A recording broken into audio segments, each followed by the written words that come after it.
এটা কথাই কম যে উচ্চতম ন্যায়ালয়ত ইয়াৰ গোচৰ চলিছে কাৰোবাৰ কিবা পক্ষ ৰাখিব আছে উচ্চতম ন্যায়ালয়ত ৰাখক কথাটো তাতে ভালকৈ আলোচনা হ'ব অসমৰ ৰাস্তাত যদি কোনোবাই নামে ওয়াকফক সমৰ্থন কৰা মানুহো ৰাস্তাত নামি যাব তেতিয়াতো কাজিয়া পেচালে হ'ব আমি অসমত কাজিয়া পেচাল নিবিচাৰো আমসুক মই কম যে ভাই আপোনালোকে বিৰোধিতা কৰিলে সমৰ্থন কৰা মানুহটো আছে গতিকে আমাক সংঘাত নালাগে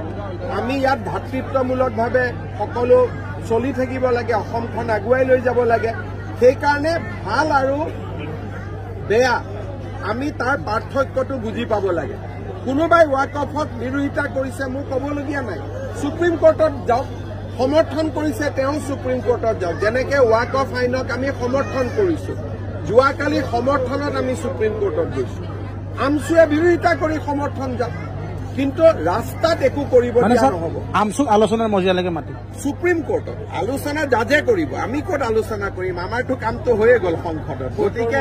এতিয়া কোৰ্টৰ মজিয়াত জাজে আলোচনা কৰিব জাজে বিচাৰ দিব কিন্তু ইয়াত ৰাস্তাত লটং পটং নহ'ব সেইটো কথা একদম আমি মানি ল'ব লাগিব ঠিক আছে